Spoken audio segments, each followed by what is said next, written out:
Oh, Hi, Graham. hi, how are you? I'm Yeah, doing good. she's a real foodie. Don't get her talking about food. She's a really good cook too. Fantastic. How are you, sir? I'm doing good, Graham. How are you? It's a pleasure meeting you today. Oh, it's nice to meet you too. So how's your day so far, Graham? Pardon? How's your day so far? Okay, just a minute. I'm ears. Yeah. But I'm okay. Now I think I'll be able to hear better now. Okay. So, Graham, Day Out in Nowhere is to be out on May 13th. So can you tell me a bit about the songwriting and production behind this new album? Well, it took a long time. It took about a year to put all the songs together. And we're gathering the band together that we're going to play on the tracks. We found some great musicians, but of course not everybody is available at the time we need them. So that's why it took so long. And of course, when I'm writing a song, it always takes me a long time to make the melody up and the lyric, So it always takes a long time. You're expected to have something done in like 2 months, and the record company's going, "Aren't you finished yet? We need it now." And it's never on time, but always behind. I don't think I ever made an album where you're on the deadline, meet the deadline, I should say. But yeah, there's a lot of, we really went serious on this album, the way that the album sounds, the production of it. It sounds very modern, I think.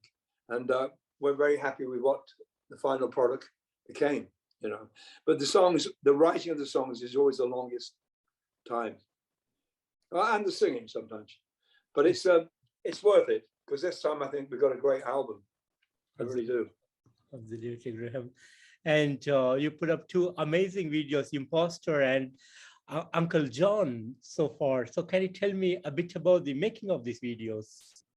Yeah, well, the first one, Imposter, is about me, really. It's about growing old and being me, which is a funny thing. It's amusing. But I think anybody that looks in the mirror when they're, like 60 years old and remembers themselves as being 30, you go, who the hell is that? And that's what the song is about. It's like, that's not me. That's an imposter. That's somebody else. But that's basically what it's about. I've let my hair go gray now, because now I'm being very honest. And I know I'm old, or older than 33. I'm now 74. And I've got to admit that I'm 74 sometimes. So I don't want to, but I do. So that's what the song is about. When you look at yourself in the mirror and you want to see somebody else, but you see an older person. And as you get older, that happens to everybody, I think. When you look at your hands, sometimes. I see my dad's hands. When I look down there, that's my dad's hands. They look exactly like this, And what was the other song? Oh, Uncle John. Well, that's about a guy that came to work at my school. He was a deputy teacher, came to work at my school. His name was John Smith. And I don't think that was his real name, to be honest. Anyway, everybody seemed to like him. He was this guy that was always fun to be around. All the girls loved him. Oh, John Smith, Mr. Smith, they called him, Mr. Smith. He was a great teacher, they thought. He took lots of different classes, like geometry, geography, history, art class, whatever. He took lots of different classes. So he was a jack of all trades, this guy. And anyway, suddenly we were supposed to have a class with Mr. Smith. And one morning we found out he'd been sacked, he'd been fired. And we didn't know why. And he'd gone, he was no longer in town. And I was reading a paper like a couple of months later talking about a pedophile and who'd been arrested, and it showed you a photograph of this guy, and it was him. Wow. He was the guy that was messing around with little kids, with young people, and it was him, and he'd gone to jail. So that's where the idea of the pedophile thing came from.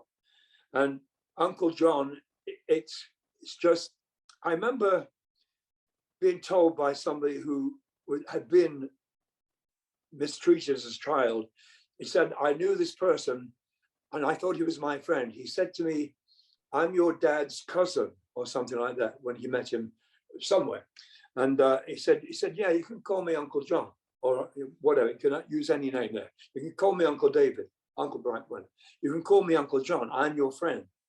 And do you want to go for an ice cream? You know, and you can come back to my place. You can watch TV. Would you like to do that? This kid told me about this. And it's kind of two stories in one, you know, whereas my teacher at school was a pedophile, but this is a pedophile I was told about, you know. So it's one story linked. Good. I think it's one of my favorite tracks, actually. Wonderful, wonderful, Graham. And do you have plans to come up with more videos before the release of the album? I don't think there's anything, I don't know. What about? Maybe it might be a lyric video. There might be a lyric video for a song called It's Just a Freaking Song, which is one of the tracks, which I was happy enough to get a nice keyboard part from Don Airy, who's in Deep Purple now. So that might just be a lyric video, you know, where they just have like photographs or something. You've seen them, right? Yeah. So that might just be that. But the other two videos, I think they turned out really good. But it's expensive to make a video. It really is, you know. And I think the guy that did these videos for us has done a great job. It looks very expensive, but it wasn't that expensive. Wonderful. And they already know where does this album has some kind of concept or theme behind it? Not really. Well, Down Nowhere was something that happened when I was on tour.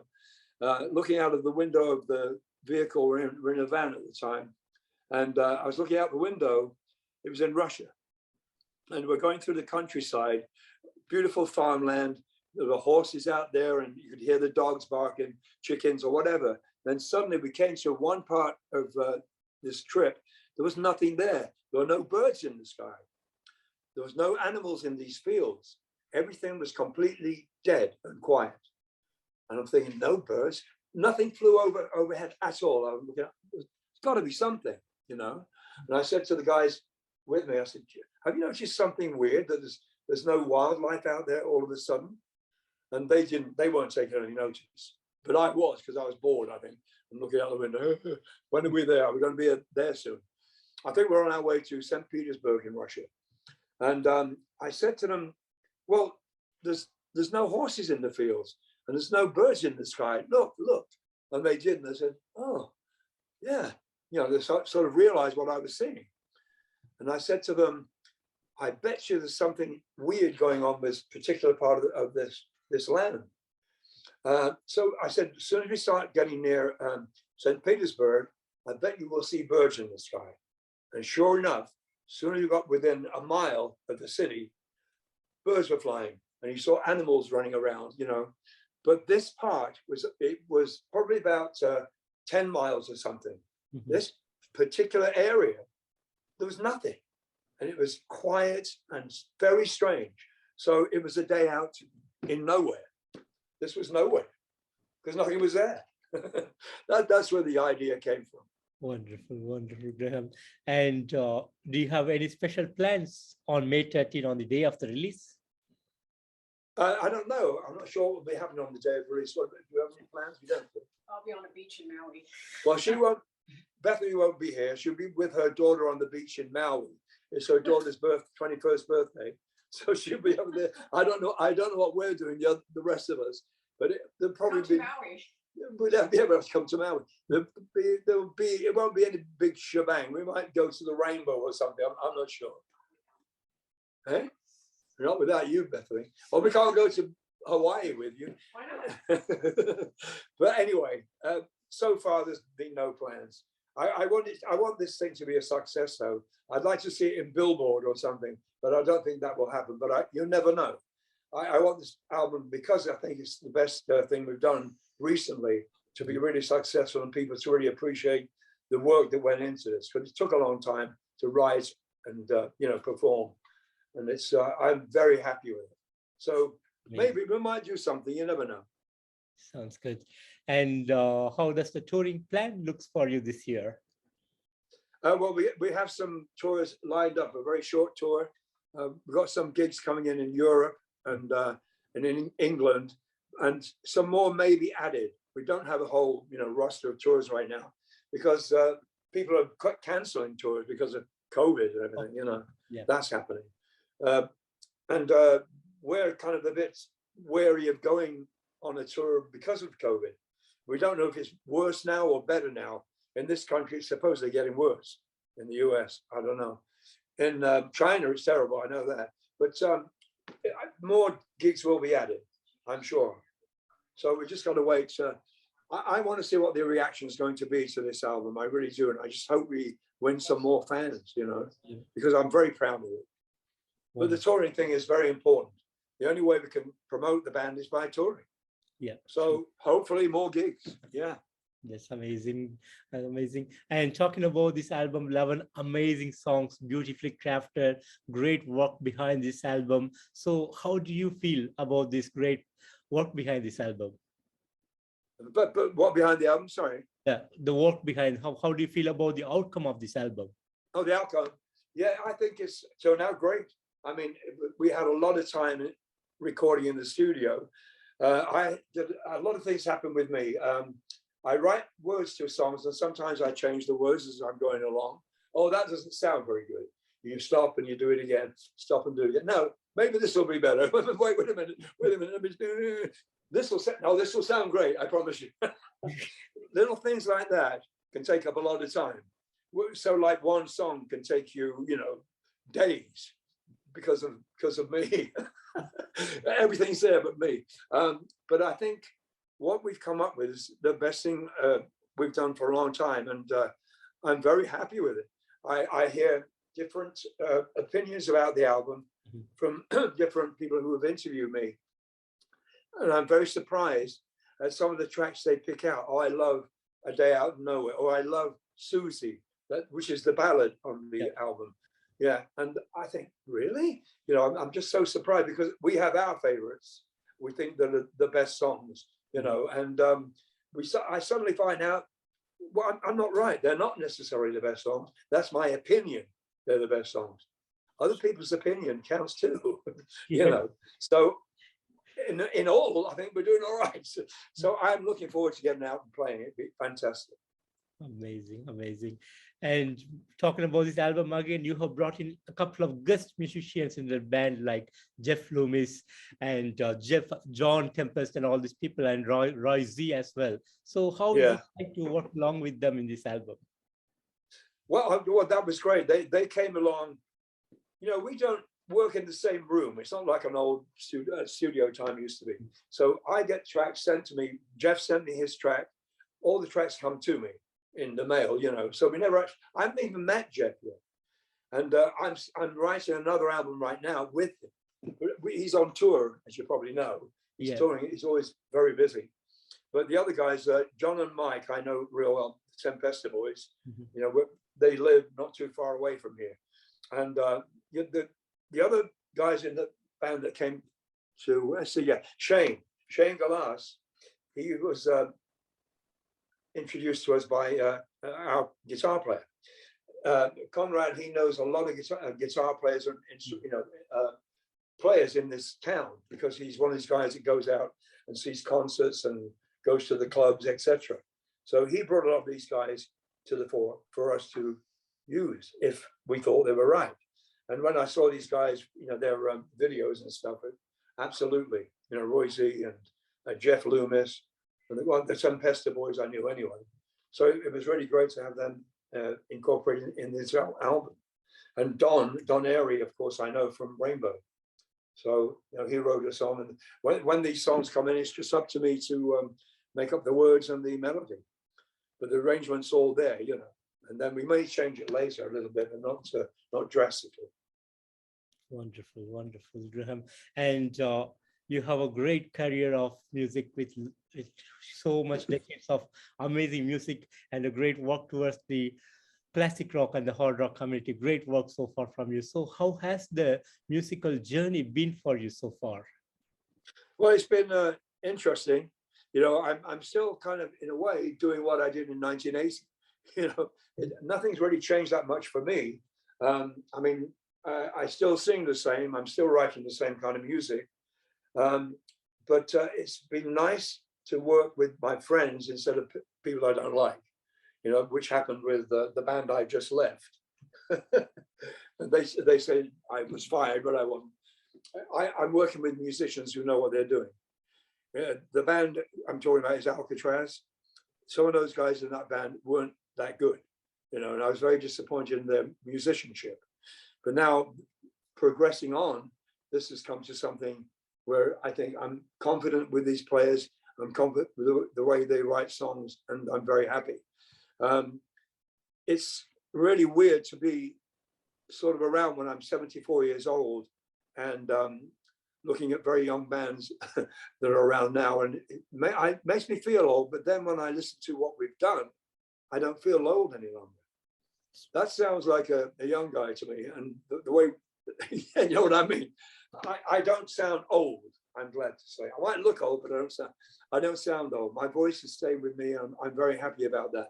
That's what's happened through the years. I'm very happy that through the years I've made some great recordings. I think, in my mind, I'm doing good stuff. I've done some good work.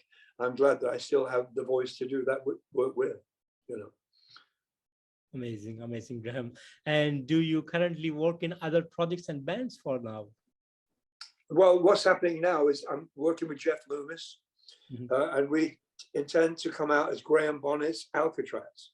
So we're going to do an Alcatrazz album, but this will be the real Alcatrazz sound, not the fake one. That we're going through a bit of a problem now with using the name with the other guys. I left that band because I wasn't happy with any of them. They weren't very nice to me or to my Bethany, my girlfriend. And we both went through a lot of problems. We were playing gigs that were not suitable for us. They were terrible, in fact, some horrible venues.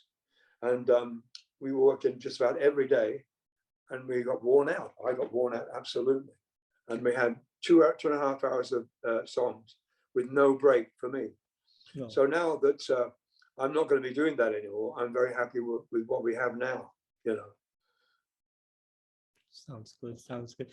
And this lineup's gonna be the same band with Graham Bonnet Band, or there'll be a different lineup in that one? No, it's going to be Kyle Hughes, who played on one of the tracks. He's the drummer, of course, and Alessandro Bertoni. He'll be playing on with the band out when we play out. The other guys, you know, Shane he's got loads of gigs, I think, but he's working too. He doesn't need this. He doesn't want to do this right now. And Mike and John Tempesta, they have their own thing going too. Yeah. So, you know, we've kind of snatched them from their own bands to come and play on this album. But Kyle and Alessandro will be on stage with us, definitely. And they're great. Kyle's a hell of a drummer. He's bloody great. And Alessandro is almost as good as Don Airy. He's great. He's a really good keyboard player. And I'm glad we got a real keyboard player this time. Yeah. Amazing, amazing, amazing. And I know there has been a whole lot of great moments that have happened over the last 4 or 5 decades for you. But is there something special that you want to share with me today? What events, you mean? Yeah, great moments, any big moments, highlight moments. Oh, I see, yeah. Well, I always say this because it was probably the greatest show I've ever done, almost. The Monsters of Rock in England. Yeah. That show I will never forget, but for 2 reasons. We did a good show after being really, really tired. And I remember saying to Don Airy in his hotel room, I said, that afternoon, I said, how do you feel? He said, I'm worn out. I said, oh, I am too. I'm wondering, you know, is my voice going to be okay? And so that I remember very well. And when I saw the recording of the show, it wasn't that bad. It was fucking great. In fact, I was really pleased with that. And it'll always stick in my mind also for a sad reason that Cozy Powell left the band that night. And it was sort of a happy, sad night. But he played his ass off. He was Cozy Powell, and we all miss him now terribly, you know. But those 2 things will stay in my heart forever. Because that show, even though we're tired, I put my heart into it. We all did. We all knew we'd rather be in the hotel watching TV. But my family were out there, my brother, my mum and my dad and my nephews and nieces, and everybody was there from school, etc. I had to do a good show. So but with that band, how could you not do a good show? They always pushed me. If I felt like shit one night, as soon as they started playing, oh yeah, that was great. A great feeling. Best lineup ever. How can you lose? Yeah. Roger Glover, Don Airy, Richie Blackmore, Cozy Powell. It's got to be good. Absolutely. Wonderful, wonderful, Graham. And Graham, how is the future for Graham Bonnet Band and Bonnet Band? Do you have more plans to come up, more albums to come up in the future? With this band, yes, absolutely. Because this is our baby. And with Bethany and Conrado, we started thinking about making this band years ago, but it didn't happen because of certain reasons I won't go into. But we intend to keep this going. This will be the main thing for me, the main baby. But you know, if Jeff wants to make another Alcatrazz type album, sure, you know. But I won't be going on tour with him unless something special comes up to do, like a one-off Alcatrazz in, say, Japan or somewhere. Yeah. Because Alcatrazz is really big in Japan, and I know they appreciate Jeff Loomis, you know. Yeah. But or anywhere come to that, if do a one-off show probably of the new songs we're writing now. I've written six lyrics and melodies so far. We've got another 4 to go. He's on the road right now, but he said we need another 4 for a 10-song album, you know. So I'm looking forward to hearing that. When I hear his tracks, it's always challenging to put something in there that's interesting because he does some nice arrangements, you know. Wonderful. So that's probably what will be happening. Sounds amazing, Graham. And Graham, finally, what would be the message that you want to give to your fans around the world? Well, keep listening to our music, because it's only going to get better. And I welcome all those people that come to see us every year. And you're growing old with me, not as old as me. You can grow old with me. Listen to this music, you'll love it. The Graham Bonnet Band. Say no more. Wonderful, wonderful, Graham. And Graham, I want to thank you so much for giving me today this opportunity to have this wonderful interview with you. And meeting you is a real pleasure and honor to me. And thank you for the amazing music and the great work that you have done for the musical fraternity over the years. And thank you so much for that. And hoping to see you sometimes in the future, Graham. I hope so too, man. I really do. Thank you, Graham. Bless your heart. Take care. Bye-bye. All righty. Bye. Bye.